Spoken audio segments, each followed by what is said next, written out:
नमस्काराः। अद्य वैयाकरणभूषणसारस्य धात्वर्थप्रकरणे अष्टमः पाठः। जनवरी मासस्य 31 दिनाङ्कः।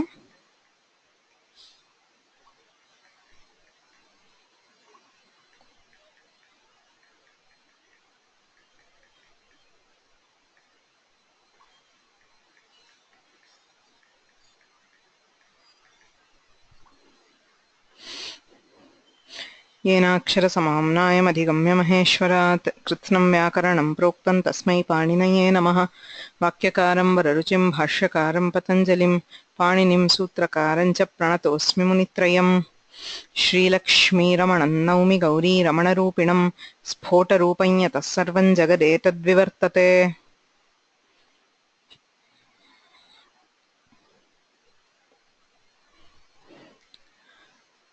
वैयाकरणभूषणसारे भट्टोजिदीक्षितानां वैयाकरणमतोन्मज्जनकारिकाः व्याख्याताः सन्ति।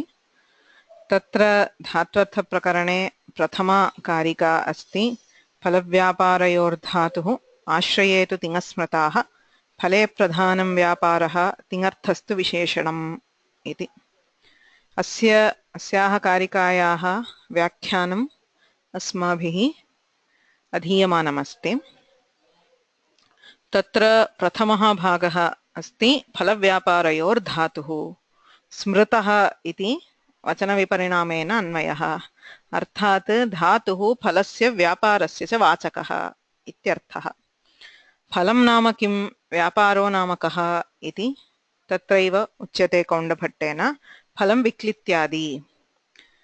फलशब्देन अत्र लोके प्रसिद्धं क्रियायाः उद्देश्यं न विवक्षितं। यथा लोके पाकस्य प्रयोजनं भोजनम् अथवा यज्ञस्य फलं स्वर्गः इत्यादि उच्यते, तदत्र फलत्वेन न विवक्ष्यते, अपि तु पारिभाषिकं फलं तच्च तद्धात्वर्थविशेषणत्वे सति तद्धात्वर्थत्वम् इति परिभाष्यते। अर्थात् यथा पच् इति धातुः, तस्य धातोः विक्लित्तिः तदनुकूलव्यापारश्च अर्थः। विक्लित्तिः तद्धात्वर्थविशेषणत्वम् अस्ति विक्लित्तौ। तद्धात्वर्थः इत्यनेन व्यापारः, व्यापारविशेषणत्वं विक्लित्तौ अस्ति। अतः तद्धात्वर्थविशेषणत्वे सति तद्धात्वर्थत्वम्। इदानीं तु पचधात्वर्थत्वेन विक्लित्तिः स्वीक्रियते। उभयमस्ति, तद्धात्वर्थत्वम् अप्यस्ति तद्धात्वर्थविशेषणत्वमप्यस्ति इत्यतः विक्लित्तिः फलं, पचधातोः विक्लित्तिः फलम्। एवं गमधातोः उत्तरदेशसंयोगः फलम्, खाद् धातोः गलविलाधसंयोगः फलम् इत्यादि रीत्या फलम् उच्यते। व्यापारः कः? व्यापारो नाम भावना, साध्यत्वेन अभिधीयमाना क्रिया इति व्यापारस्य लक्षणम्। क्रिया आश्रितक्रमरूपत्वात् सा क्रियेत्यभिधीयते। यत्र अवयवानां क्रमिकोत्पत्तिः भवति सा क्रिया। क्रिया द्विविधा, साध्यक्रिया सिद्धक्रिया। यत्र क्रियान्तरस्य आकाङ्क्षा न भवति सा साध्यक्रिया। यथा पचति। पचति इत्युक्ते द्रव्यस्य आकाङ्क्षा उदेति, कः पचति किं पचति इत्यादि, किन्तु क्रियाविषयिणी आकाङ्क्षा नोदेति इत्यतः क्रियान्तराकाङ्क्षा नास्ति, अतः सा सिद्धक्रिया। यत्र तु पाकः इति उच्यते, तत्र पाकः भवति अथवा भविष्यति, अभूत् इत्यादि क्रियान्तरस्य आकाङ्क्षा विद्यते। यत्र क्रियान्तराकाङ्क्षा उत्थापकत्वमस्ति सा सिद्धक्रिया, क्रियान्तराकाङ्क्षा यत्र नोदेति सा साध्यक्रिया। एवं यत्र क्रिया साध्यत्वेन अभिधीयते सा एव व्यापारः इत्युच्यते अथवा भावना इत्यप्युच्यते। एषः व्यापारः धातुवाच्यः इत्यर्थः। अयं च व्यापारः क्रमजन्मनां बहूनाम् अवान्तरव्यापाराणां समुदायः। क्रियायाः कदापि एकत्वं न सम्भवति, सर्वापि क्रिया अवान्तरक्रियाणां समुदायः। Since action necessarily happens in relation to time, it always refers to the sequential occurrence over time in relation to time. अतः सर्वत्र अवान्तरव्यापाराणां समुदायः एव क्रिया. अतः व्यापारः समुदायः सर्वेषामपि अवान्तरव्यापाराणां तत्तद्रूपेण वाच्यत्वम् इत्यपि अङ्गीक्रियते. यथा पच् इति पाकानुकूलः यः व्यापारः, तत्र फूत्कारः, चुल्याः ज्वालनं, पात्रस्य स्थापनं, तत्र तण्डुलप्रक्षेपणम्, उदकसेचनम् इत्येवं क्रमेण बहवः अवान्तरव्यापाराः सन्ति. यस्मिन् समये यः व्यापारः विवक्ष्यते स एव धातुना उच्यते इति स्थितिः.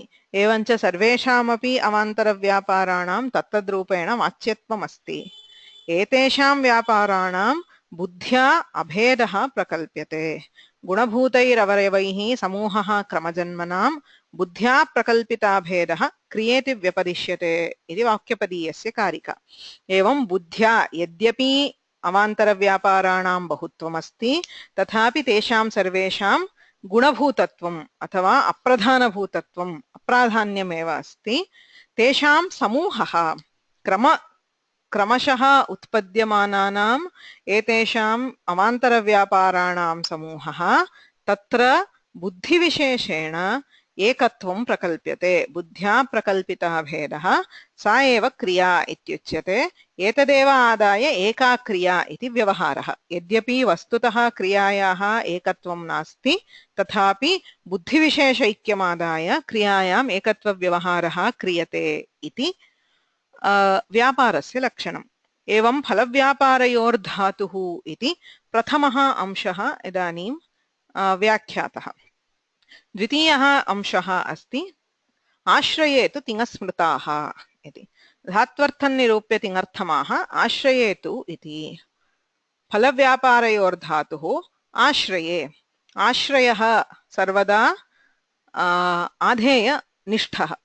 कस्य आश्रयः इति आकाङ्क्षा नित्यं भवति. कस्य इति प्रश्ने प्रत्यासत्या फलव्यापारयोराश्रये इत्यर्थः स्वीक्रियते.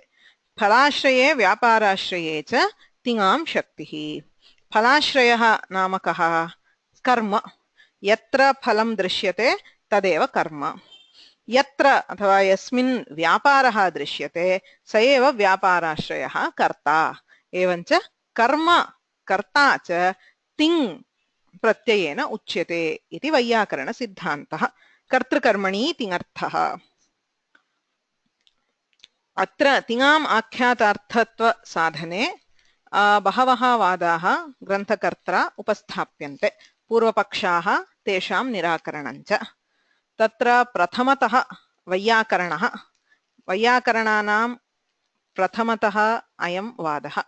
पचति देवदत्तः अथवा पच्यते ओदनः इत्यादि प्रयोगाः यत्र क्रियन्ते तत्र कर्तृकर्मणोः प्रतीतिः अस्ति. सर्वैः अवगम्यते. पचति इत्युक्ते देवदत्तः कश्चित्, पच्यते इत्युक्ते कश्चित् पदार्थः कर्मभूतः इति. एवं पचति इत्युक्ते कश्चित् कर्तृभूतः इति कर्तृकर्मणोः प्रतीतिः भवति. अतः कर्तृकर्मणि तिङ्वाच्ये यस्मात् शब्दात् यस्य अर्थस्य प्रतीतिः भवति सः अर्थः तच्छब्दवाच्यः इति अनुभवसिद्धत्वात् तिङ् प्रत्ययेन कर्ता कर्म च उच्यते इति वैयाकरणानां वादः. So the number here refers to the argument number, and the Y says that it is the Vaiyakaranas who are stating this. तत्र अस्य उत्तरत्वेन पक्षत्रयं समुपस्थाप्यते भूषणसारे. पक्षत्रयमपि भिन्नदर्शनरीत्या. कर्तृकर्मणोः प्रतीतिः भवति. पचति इत्युक्ते देवदत्तः पचति अथवा पच्यते ओदनः इत्युक्ते कर्तृकर्मणोः प्रतीतिः भवति इति सत्यं. तत्तु अनुभवसिद्धं सर्वैः अङ्गीक्रियते. किन्तु तिङ् प्रत्ययस्य कर्तृकर्मणोः शक्तिः अस्ति इत्येतत्तु अन्यैः नाङ्गीक्रियते. ते किं वदन्ति? तत्र द्वितीयः वादः भाट्टमीमांसकाः. मीमांसकेषु पक्षद्वयं. केचन भाट्टाः कुमारिलभट्टानाम् अनुयायिनः भाट्टाः, प्रभाकरमिश्राणाम् अनुयायिनः प्राभाकराः इति. तत्र भाट्टाः वदन्ति तिङः भावनायां शक्तिः, फलमात्रं धात्वर्थः भावना तिङर्थः भावनाश्रये कर्तरि लक्षणा शक्यार्थः भावना शक्यसम्बन्धः लक्षणा भावना सम्बद्धः कर्ता लक्ष्यार्थः एवम् एकस्यैव तिङः अर्थद्वयं तत्र भावना शक्यार्थः कर्ता लक्षणार्थः लाक्षणिकः अर्थः न तु शक्यः एवञ्च तिङः कर्तृकर्मणोः शक्तिः इति मास्तु लक्षणा इति भवतु इति तेषां मतम् प्राभाकरास्तु किं वदन्ति तिङः भावनायां शक्तिः भावना आश्रयं विना न उपपद्यते अनुपपन्ना अतः भावनया कर्ता आक्षिप्यते येन विना यद् अनुपपन्नं तत्तेन आक्षिप्यते इति नियमः अतः भावना कर्तारं विना न उपपद्यते इत्यतः कर्तारम् आक्षिपति एवम् आक्षेपात् कर्तुः प्रतीतिः भवति न तु शक्त्या इति प्राभाकराणां मतम् नैयायिकानां मते तु पचति देवदत्तः अथवा पच्यते ओदनः इत्यत्र यत् प्रथमान्तपदम् अस्ति देवदत्तः अथवा ओदनः इति तेन कर्तृकर्मणोः प्रतीतिः भवति न तु तिङन्तेन अतः कर्तृकर्मणि प्रथमान्तपदवाच्ये न तु तिङ्वाच्ये इति नैयायिकानां मतम् एवञ्च कर्तृकर्मणोः प्रतीतिः भवति किन्तु आक्षेपात् लक्षणया प्रथमान्तपदाद्वा प्रतीतेः सम्भवात् कर्तृप्रतीतिः लक्षणया भवति इति केचित् आक्षेपात् भवति इति केचित् प्रथमान्तपदात् भवति इति केचित् न तु तिङां कर्तृकर्मणोः शक्तिम् अन्ये अङ्गीकुर्वन्ति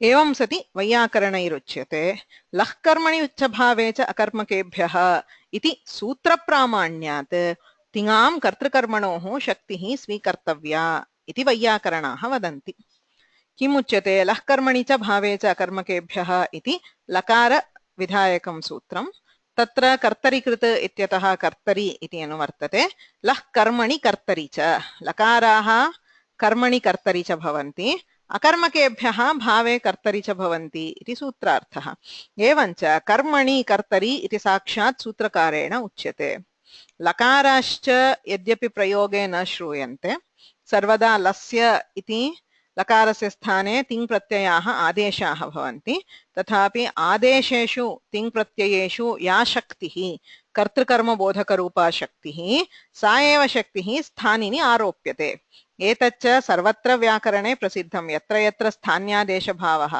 तत्र सर्वत्र आदेशः एव प्रयोगे श्रूयते स्थानी तु कल्पितः तथापि कल्पिते स्थानिनि आदेशस्य अर्थः आरोप्यते विभक्तौ वा भवतु यत्र कुत्रापि भवतु सा एव स्थितिः एवञ्च अत्रापि आदेशाः तिङः स्थानी तु लकारः अतः आदेशे तिङि या शक्तिः कर्तृरूपा शक्तिः कर्मरूपा वा शक्तिः सा शक्तिः लकारेषु आरोप्यते आरोप्य सूत्रकारेण उच्यते लः कर्मणि च भावे च इति एवञ्च लकाराणां यथा तथा तिङामपि कर्ता कर्म च अर्थः इति स्वीकर्तव्यम् इति सूत्रप्रामाण्यबलात् तिङां कर्तृकर्मणो शक्तिः स्वीकर्तव्या इति वैयाकरणानाम् अधुना वादः तदा किमुच्यते नैयायिकैः चतुर्थमिदं नैयायिकमतं सत्यं लः कर्मणि च एवं कर्तरिकृत्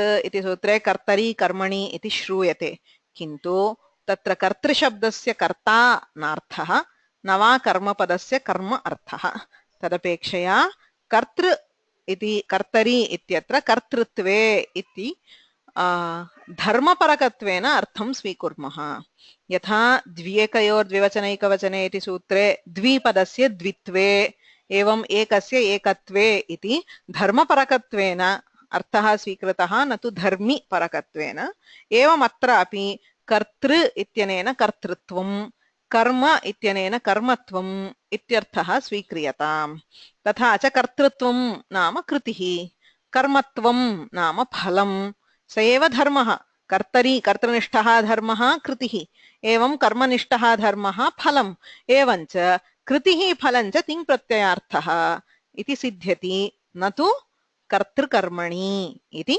नैयायिकानां मतम् एतावत् अधीतं Any doubts? अयं वादः अग्रे अनुवर्तते. अस्य उत्तरत्वेन वैयाकरणैः किमुच्यते इति अग्रे द्रष्टव्यम्. यदि एतावत् स्पष्टं तर्हि अग्रिमं पश्यामः.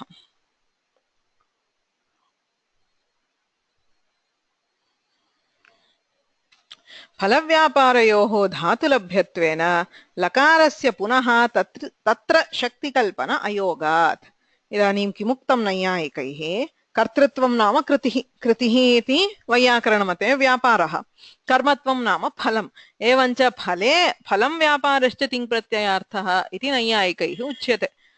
तत्र फलव्यापारयोः धातुलभ्यत्वेन अनन्यलभ्यः शब्दार्थः इत्यस्ति. यत्तु अन्येन शब्देन न लभ्यते स एव अस्य शब्दस्य अर्थः इति स्वीकर्तुं शक्यते. फलव्यापारौ तु धात्वर्थः. लकारस्य पुनः तत्र शक्तिकल्पना अयोगात् इति इदानीं वैयाकरणानां मतं. फलं व्यापारश्च धात्वर्थः. कृतिः चेतनानिष्ठः व्यापारः कृतिः इति या नैयायिकैरुच्यते सा कृतिः अपि व्यापारे एव अन्तर्भवति. अतः तयोः धातुवाच्यत्वम् अस्ति. धातोः फलं व्यापारश्च अर्थः इति स्वीकृते पुनः लकारस्यापि फलं व्यापारश्च अर्थः इति कथं भवति? अनन्यलब्धः शब्दार्थः इति न्यायात् धातुलभ्ये फले वा व्यापारे वा लकारस्य नाम तिङः तदादेशभूतां भूतानां तिङ्प्रत्ययानां शक्तिकल्पना अयुक्ता. अतः फलव्यापारौ तु लब्धौ. अधुना किं नास्ति, किं न उक्तम् एतावता? कर्तृकर्मणि नोक्ते.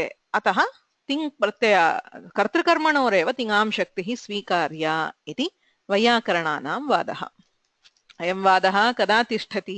फलव्यापारौ धात्वर्थः इति स्वीकृते एवं तिष्ठति. किन्तु अथ दर्शनान्तरीयरीत्या व्यापारस्य धात्वर्थत्वाभावात् तत्र लकारविधिः स्यात् इति चेत् वैयाकरणदर्शने फलव्यापारौ धात्वर्थः अतः लकारस्य तत्र शक्तिकल्पना अयुक्ता सत्यं.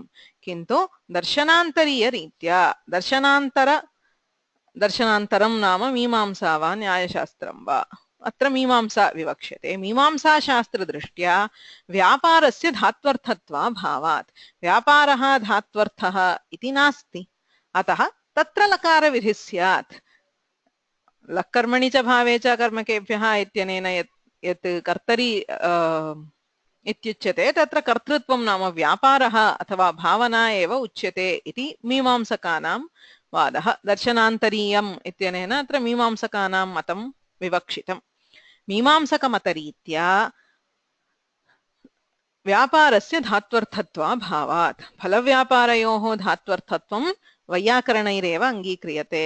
मीमांसकमते तत्रापि मण्डनमिश्राणां मते व्यापारस्य अथवा भावनायाः धात्वर्थत्वं नास्ति.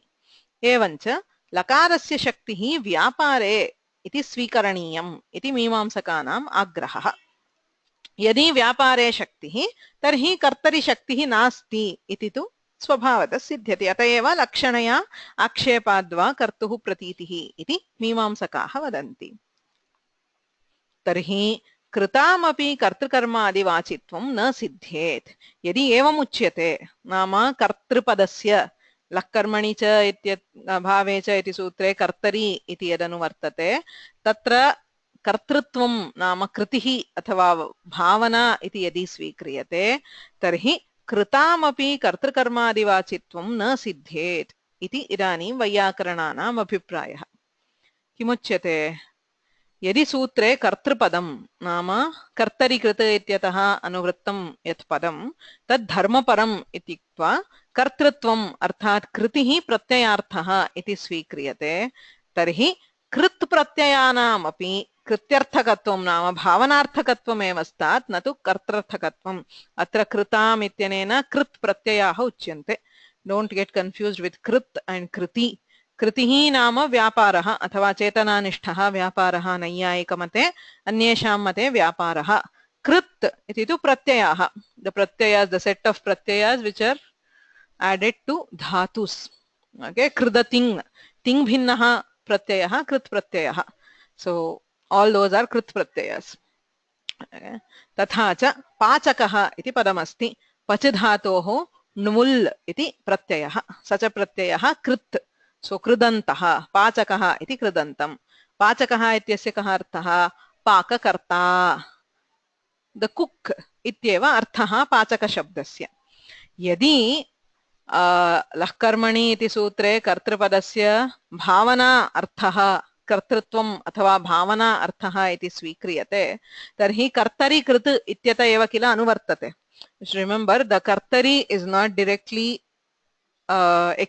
mentioned in लह्कर्मणि it is from कर्तरि कृत् so you are bringing it from anuvritti you say कर्तरि means kartrutva or vyapara it means even in the previous sutra kartari krit ityatrapi karta nama kim bhavana ityeva vaktavyam यदि भावना इति अंगीक्रियते तर्हि किं भवति पाचकः इत्यत्र णुल् प्रत्ययस्य कः अर्थः भावना इत्यर्थः तर्हि पाचकपदस्य कः अर्थः पाकानुकूलव्यापारः द एक्शन ऑफ कुकिंग इत्यर्थः एव बुध्येत न तु पाककर्ता बिकॉज कर्तरि कृत् इत्यत्रापि भावना यदि अर्थः स्वीक्रियते तर्हि पाचकः इत्यस्मात् पाकानुकूलव्यापारः इत्यर्थस्य प्रतीतिः स्यात् न तु पाकानुकूलव्यापारवान् पाककर्ता इत्यर्थः न स्यात् you would not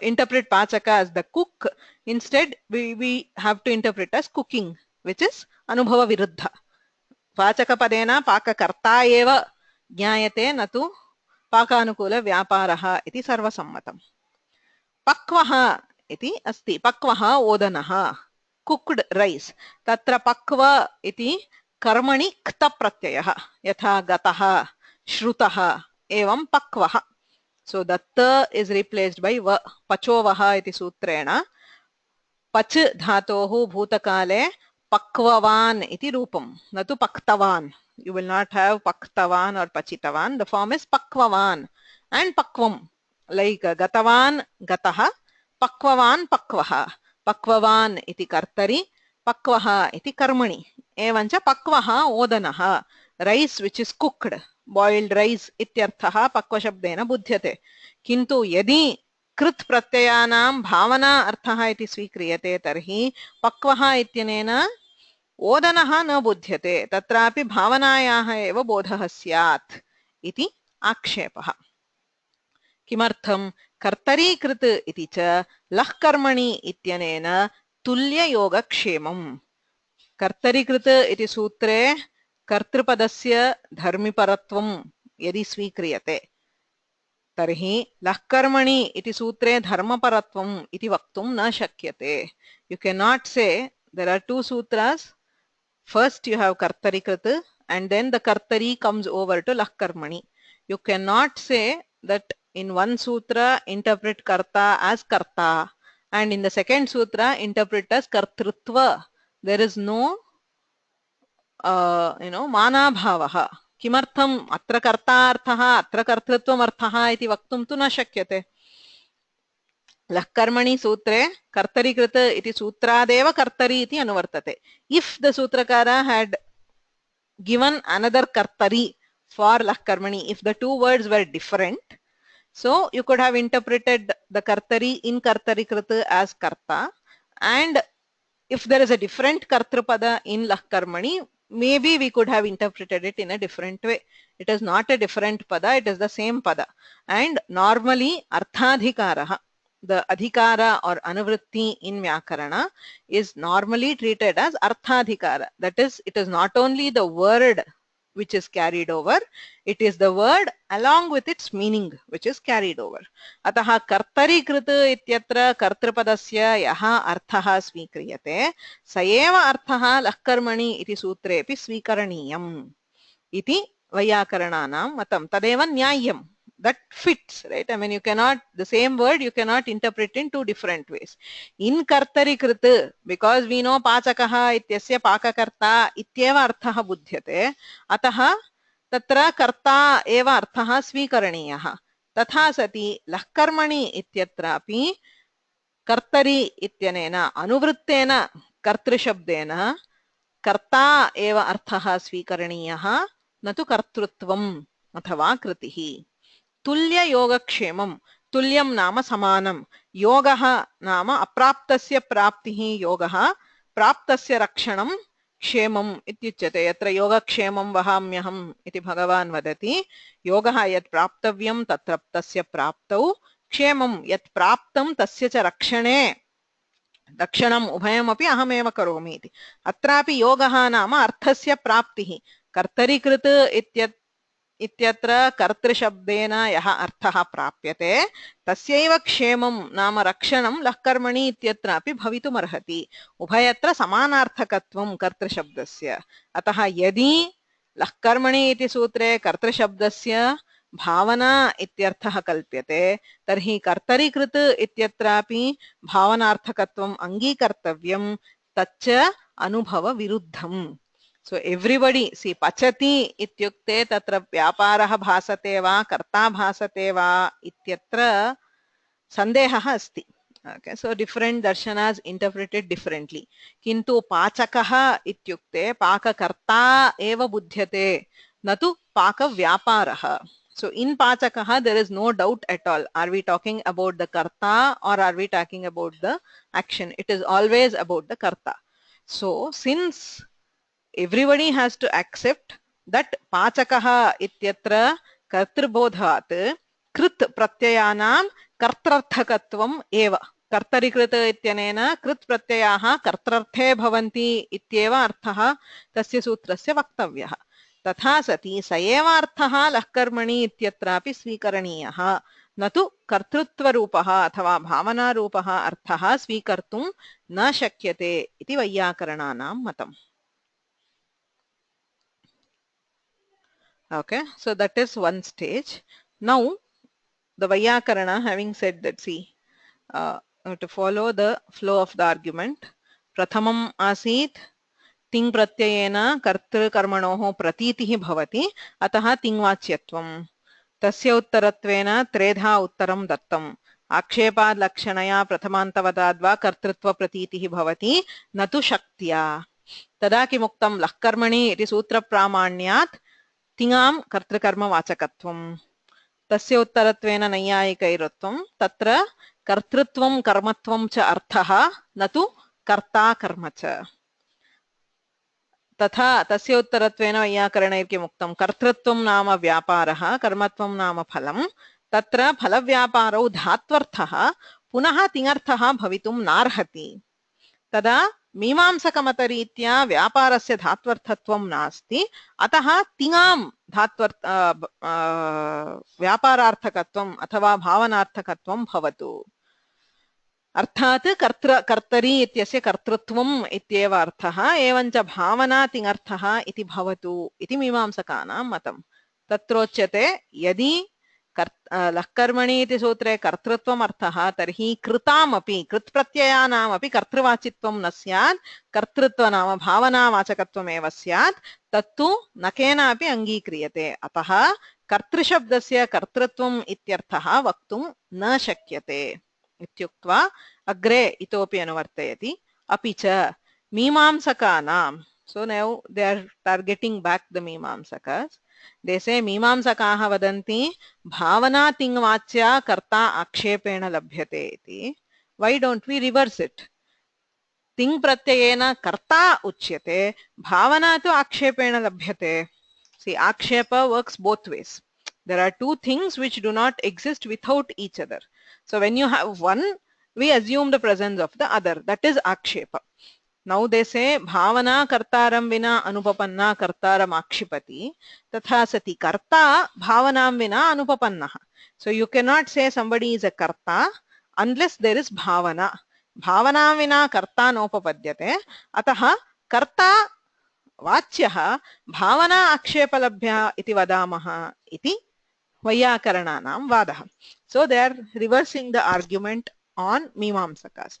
अपि च मीमांसकानां कृताम् इव, कृत् प्रत्ययानाम् इव आख्यातानां नाम तिङ् प्रत्ययानामपि कर्तृवाचित्वम् अस्तु।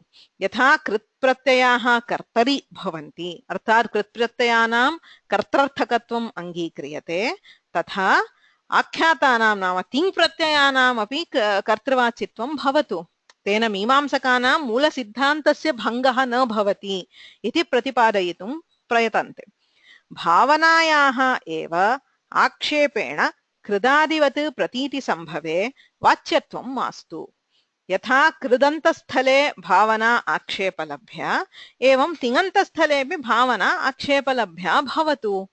भावना वाच्या तिङ्वाच्या इति मास्तु इति उच्यते। कर्तरीकृत इति सूत्रे कर्तृपदं धर्मीपरम् अर्थात् कर्तृपदं न तु कर्तृत्वपरम् इति सर्वैः अङ्गीकरणीयम्, तत्र नास्ति सन्देहः।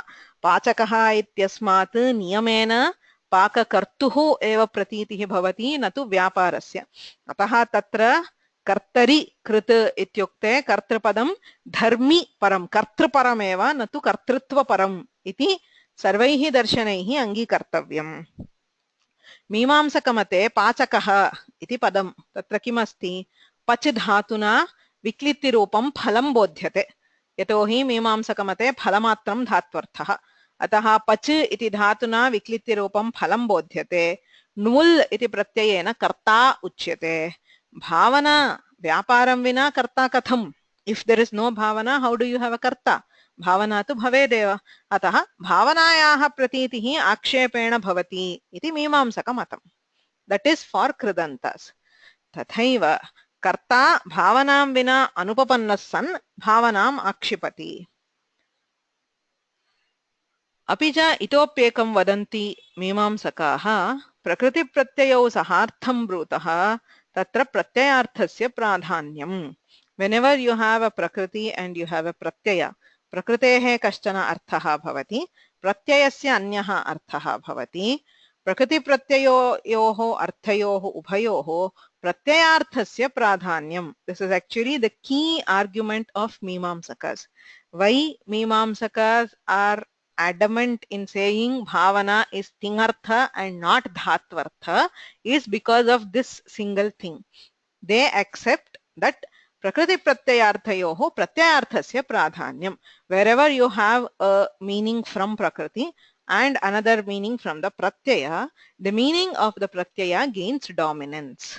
Okay, so yatha pachakaha dhatuna viklittihi एवं प्रत्ययेन कर्ता बोध्यते, तत्र कस्य प्राधान्यं? कर्तुः एव प्राधान्यम्, अत एव पाककर्ता इत्यर्थः बोध्यते इति मीमांसकमतम्।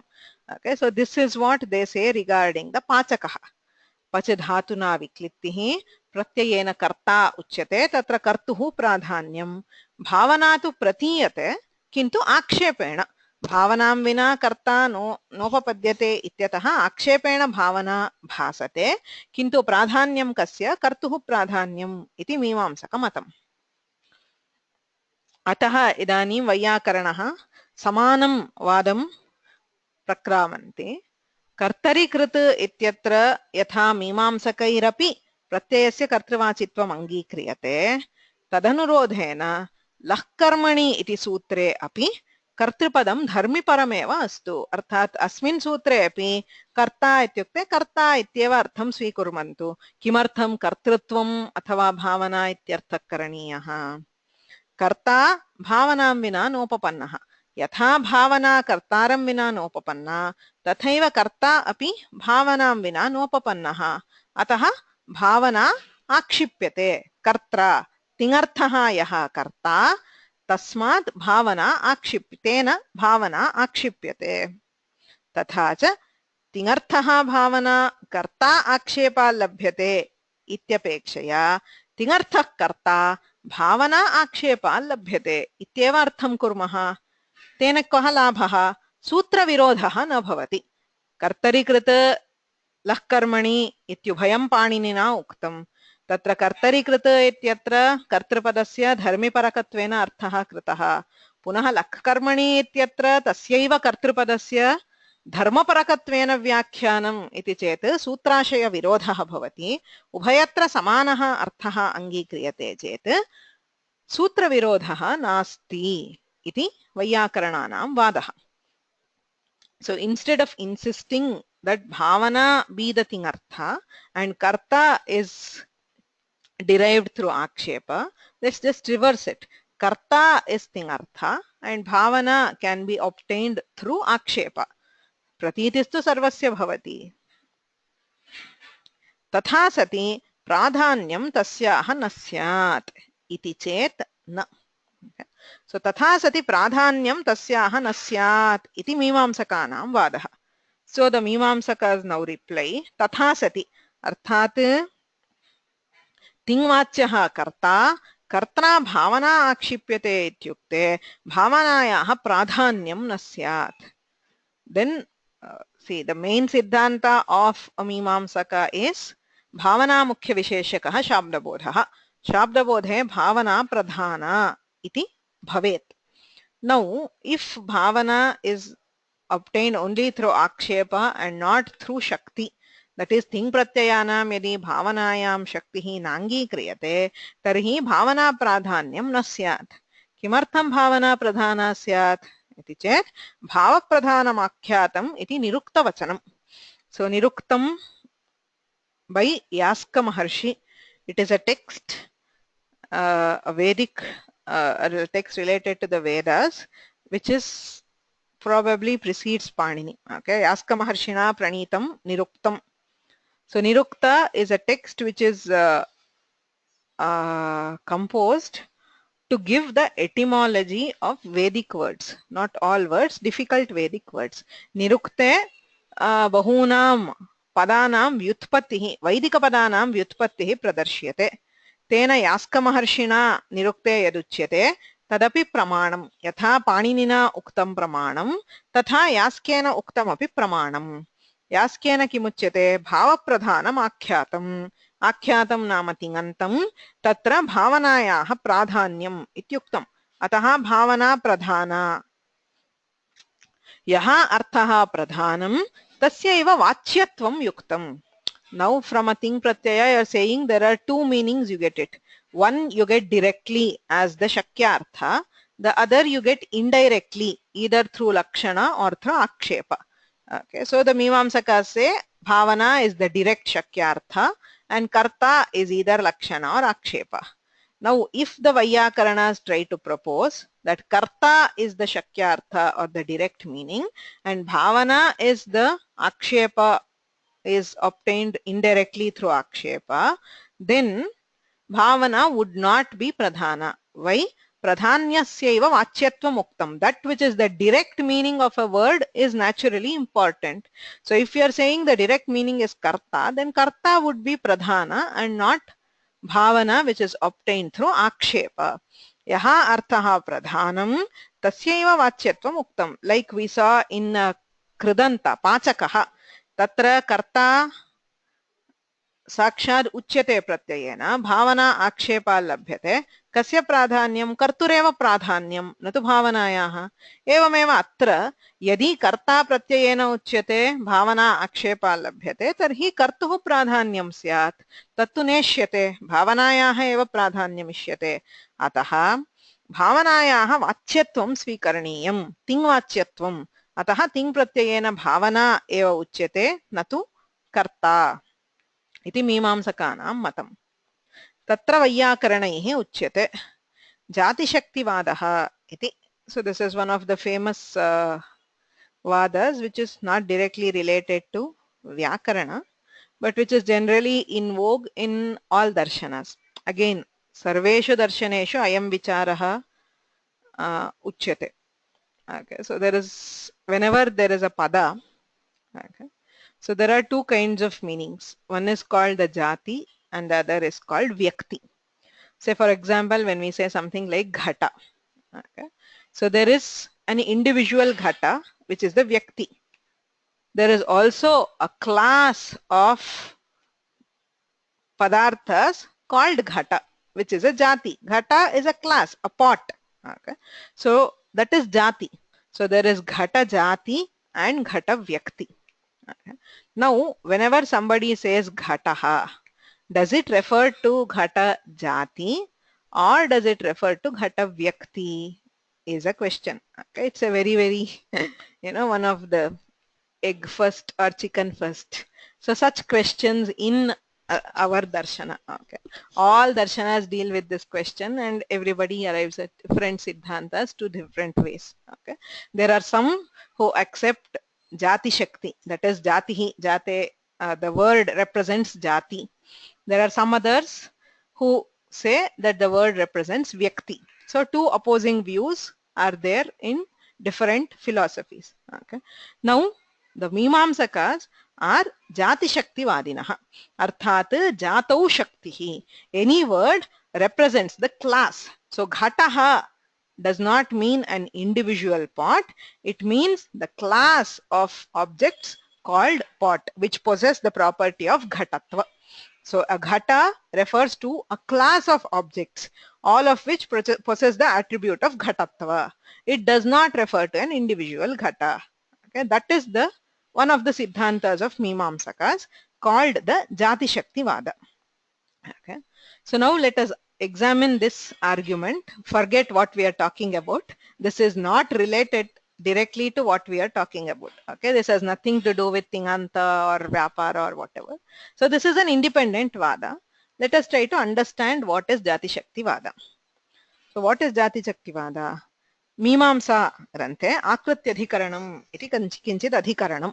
The texts of Mimamsa, not just Mimamsa, all Bhashya texts and such texts are divided into adhikaranas. Okay?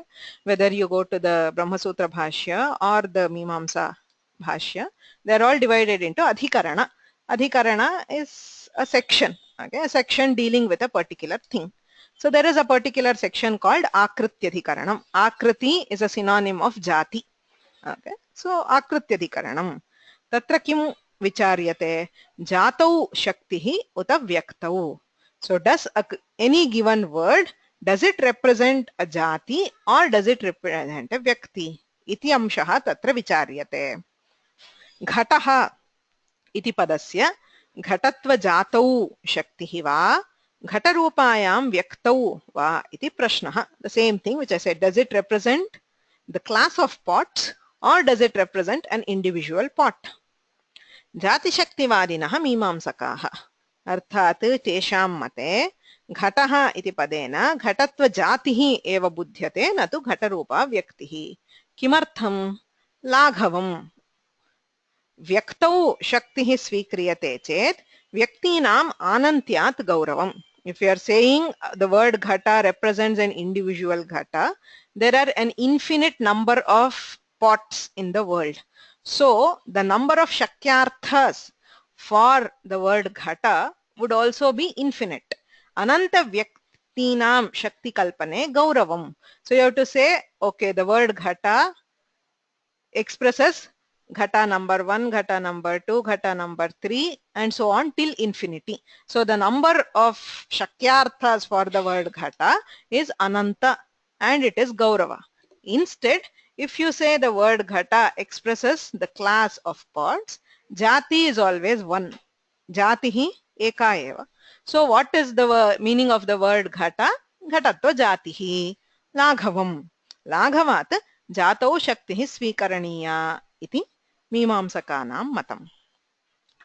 So this is a very sthula picture of the Vada, because obviously there are arguments, there are counter arguments to each of these, but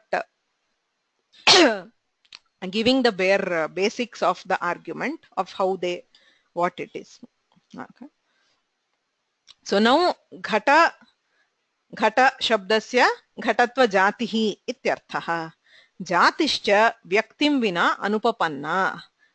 So again you have the akshepa, because you cannot have a class of beings, you cannot have a class without the individual. Okay? If there are no cows, no individual cows, you cannot have the jati of Gotva. Okay? So Gotva jati exists in the individual cow. So if there is no Vyakti, there is no jati. So even though jati is different from Vyakti, jati cannot exist independently of Vyakti. Jatihi Vyaktim Vina Anupapanna Vyaktim Akshipati. So Even though you say the word ghata represents ghatatva jati, by akshepa the ghata vyakti is still there. You still have to say that there is an individual ghata, but the individual ghata is not the direct meaning of the word, it is akshepa. So that is jati shakti vada. Padasya jatau shakti vyakti akshepan labhyate. Now, which is pradhana? Is jati pradhana or is vyakti pradhana? जाति ही साक्षात शक्यार्थ अथवा वाच्यार्थ जातेः प्राधान्यं वा आक्षेपलभ्यायाः व्यक्तेः प्राधान्यं वा इति प्रश्नः. घटम् आनय इति प्रयोगः. Bring a pot. किम् आनीयते? what is brought? If somebody says ghatam anaya, will the person bring a ghata vyakti or the ghata jati? Will he bring an individual pot or will he bring a class of pots? He brings an individual pot. The pot has the property of ghatatva, but ghata vyaktereva anayam bhavati. Ghatam pashya iti yatra yatra kriyaya anvayah tatra vyaktereva anvayah. You can see only the individual pot, not the class of pots. अतः व्यक्तेरेव आनयनं वा दर्शनं वा भवति न तु घटत्व जातेः. तर्हि कस्य प्राधान्यम्? आक्षेपलभ्यायाः व्यक्तेरेव प्राधान्यं न तु जातेः. एतत्तु अनुभवसिद्धम्. So everybody's experience is that the sentence ghatam anaya means the anaya, the kriya is associated with an individual pot and not with the class. Therefore लाघवात् जातौ शक्तिः अंगीक्रियते किन्तु प्राधान्यं तु व्यक्तेरेव. यद्यपि जातौ शक्तिः तथापि प्राधान्यं व्यक्तेः. सा च व्यक्तिः कीदृशी? आक्षेपलभ्या अवाच्य. That is, it is obtained through akshepa, not directly expressed by the word. Okay, so this is what the Mimamsakas say in the Akrityadhikarana. Okay, totally tangential, none of this is related directly to this, but you can see the argument. What did they say earlier? They said if karta is tingvachya and bhavana is akshepalabhya, then bhavanayaha pradhanyam na syat iti chet. That was the previous sentence. तथा सति भावनायाः एव आक्षेपेण कृदादिवत् प्रतीति संभवे वाच्यत्वं मास्तु. तथा सति प्राधान्यं न स्यात्. Then the मीमांसकाः say bhavana would not be pradhana iti chet na. So you cannot say that. Why? घटम आनया इत्यादौ आक्षिप्त व्यक्तेरपि प्राधान्यवत् उपपत्तेः. By the same logic, when you say घटम आनय, यथा घटम आनय इति प्रयोगे जातौ शक्तिः चेदपि आक्षिप्तायाः व्यक्तेरेव प्राधान्यम् अंगीक्रियते. घटमानय इत्यादौ आक्षिप्त व्यक्तेरपि प्राधान्यवत् तथा. In the same way, going by the same arguments that the Mimamsakas have propounded in their Akrityadhikarana, तथा अत्रापि कर्तरि तिङां शक्तिः कर्ता तिङवाच्यः भावना आक्षेपलभ्या. आक्षिप्तायाः भावनायाः एव प्राधान्यम्. You can still have bhavana as pradhana because that is what we also want. We also say vyapara mukhya visheshakah shabdabodhah. So we don't have any problem with that. Bhavana can still be pradhana, but it is akshepalabhya. तिङां कर्तृकर्मणोरेव शक्तिः इति तु स्वीकरणीयमेव इति वैयाकरणानां वादः.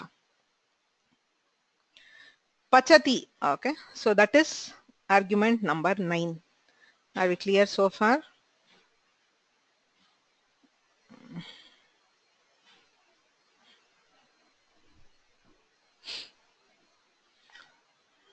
Okay, any questions? Please do ask if you are losing track somewhere, because it's okay if we repeat some of the things. Better be clear. Mridula, prashnah asti va?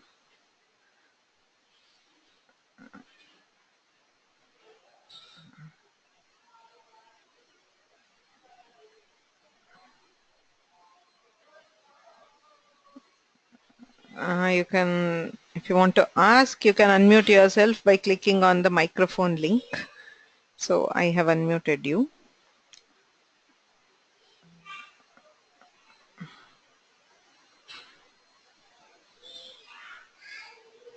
यदि प्रश्नः अस्ति तर्हि पृच्छतु. हा,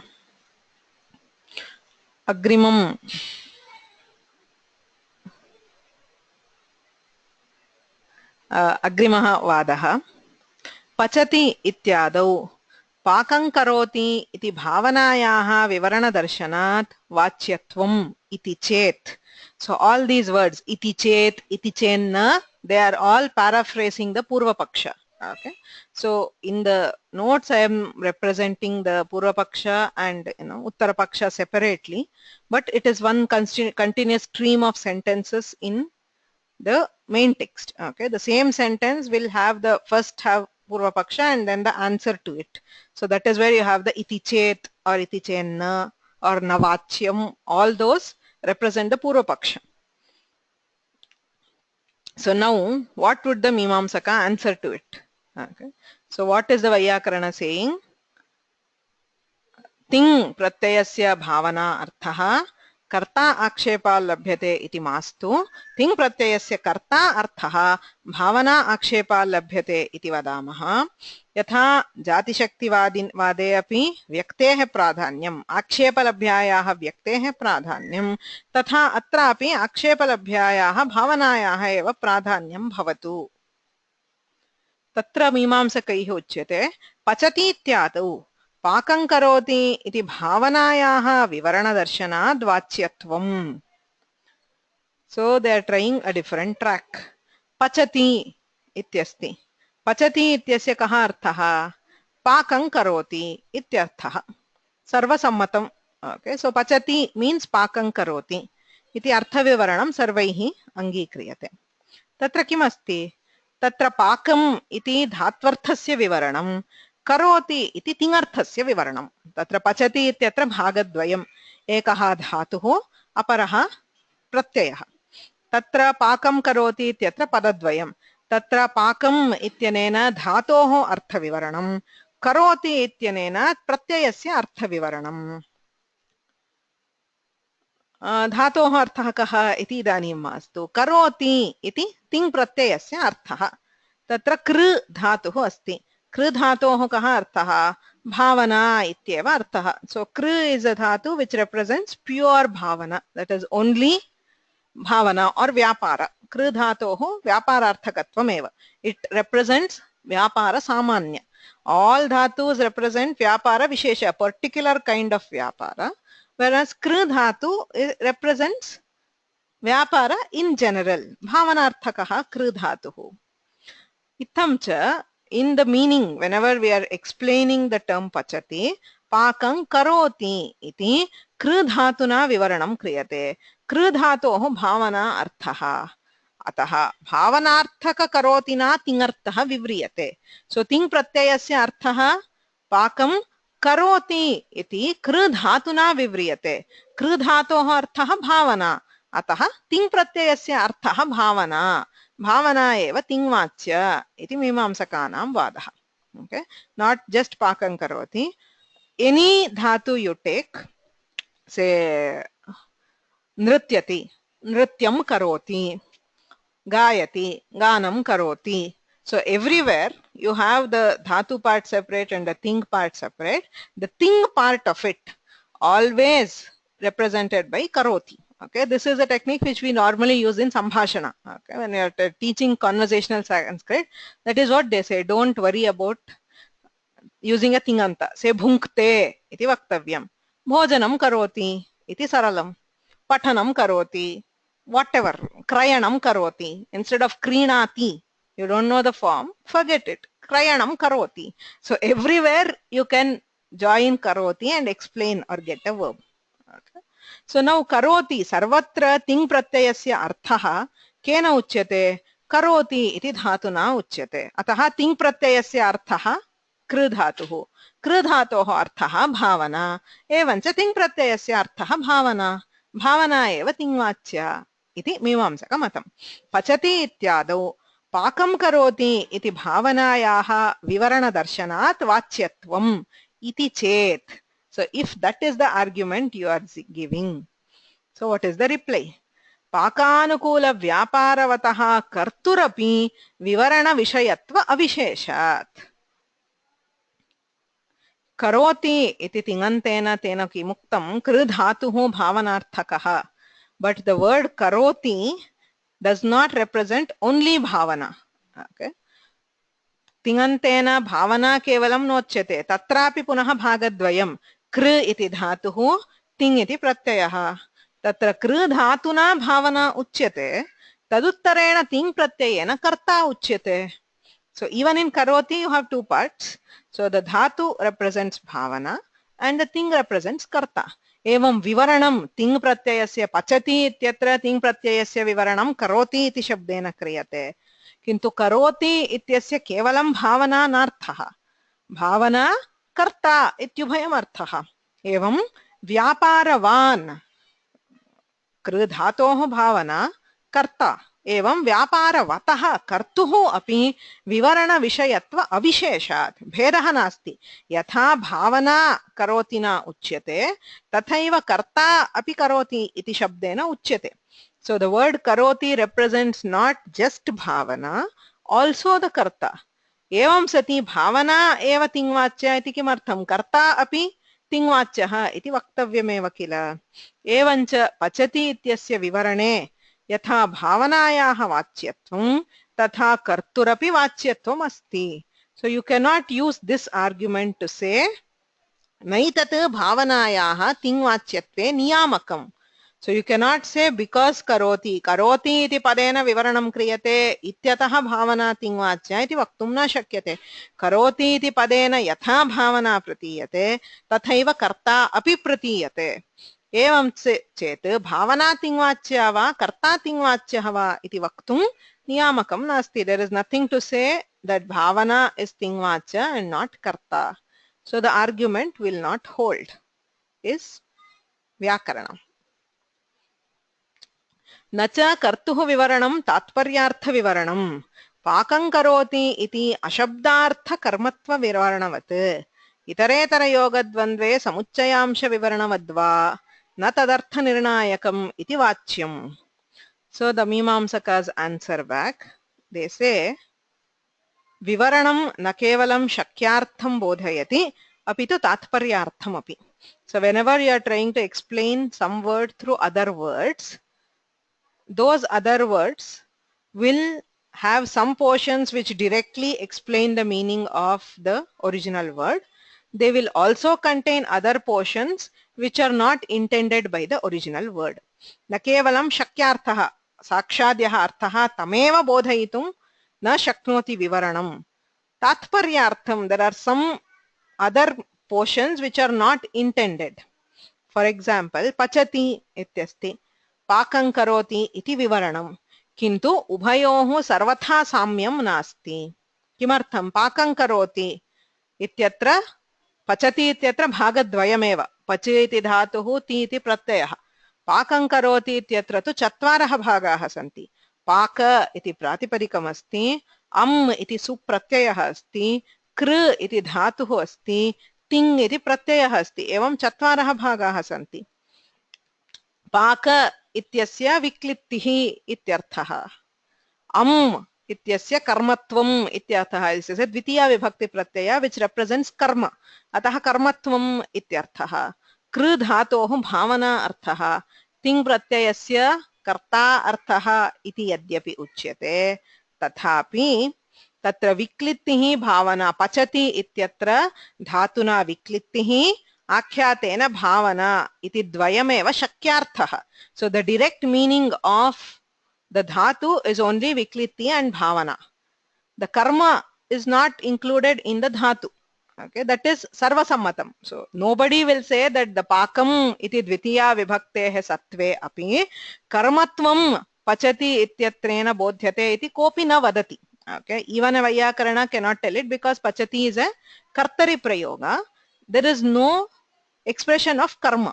So yadyapi pakam ityatra dvitiya vibhakti pratyayena am ityanena karmatvam bodhyate tathapi taha karma tat karmatvam shakyarthah na. It is not expressing any meaning of the moola. Okay, it is just there because you cannot express a vivarana without this pratyaya. Okay, pratyayam vina kevalasya viklittehe वाच्यत्वं वाचकत्वं न संभवति इत्यतः तत्र प्रत्ययः अस्ति. So it is not intended. Similarly पाकं करोति इति अशब्दार्थ कर्मत्व विवरणवत्. कर्मत्वं शब्दार्थः न, पचति इति शब्दस्य अर्थः न, तथापि तत् भासते विवरणे. तथैव कर्ता अपि भासते किन्तु शक्यार्थः न. So just like the karmatva, which is in the vivarana you have the karmatva, but this karmatva is not a meaning of the original word. Tathaiva karta yadyapi bhasate tathapi shakyarthah na. विक्लित्तिः भावना इति द्वयमेव शक्यार्थः, कर्मत्वं कर्ता च शक्यार्थः न. इतोप्येकम् उदाहरणं दीयते. इतरेतरयोगद्वन्द्वे समुच्चयांश विवरणवत्. रामकृष्णौ इति समासः, रामश्च कृष्णश्च इति विवरणम्. अयम् इतरेतरद्वन्द्वसमासः रामकृष्णौ. तत्र विवरणं किं दीयते? रामः च कृष्णः च इति चकारः उपयुज्यते.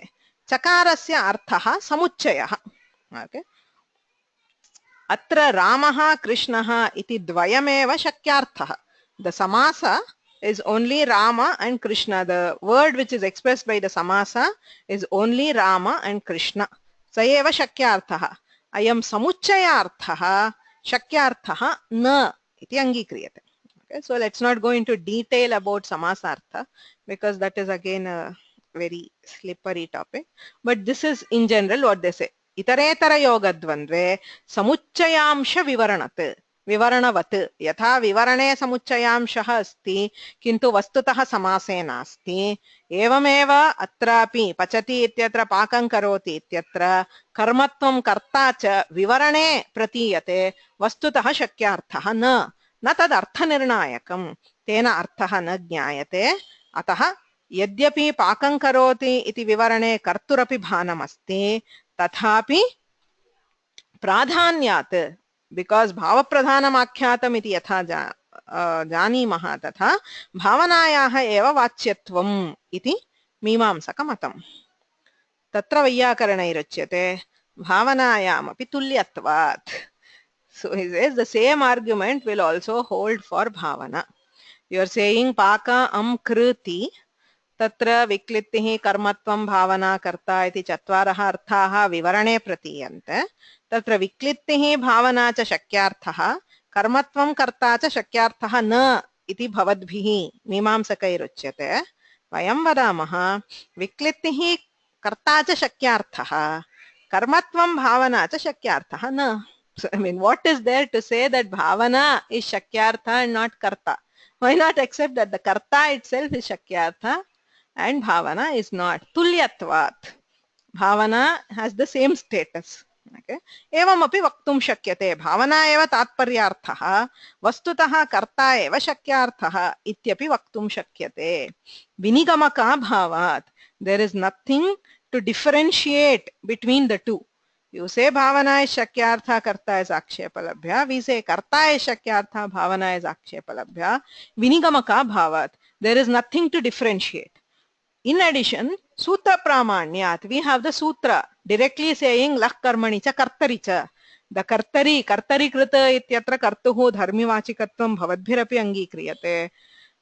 Tasyaiva sutrasya pramanyat atrapi kartuhu eva कर्ता इत्येव अर्थः अंगीकर्तव्यः. सूत्र प्रामाण्य बलात्, since we have the प्रामाण्य of the sutra, कर्ता एव तिङ्वाच्यः. भावना आक्षेपलभ्या भवतु, तथापि तस्याः प्राधान्यं तु सिद्ध्यत्येव इति वैयाकरणः. Okay. So we will stop here for today and we'll continue in the next class. Any questions?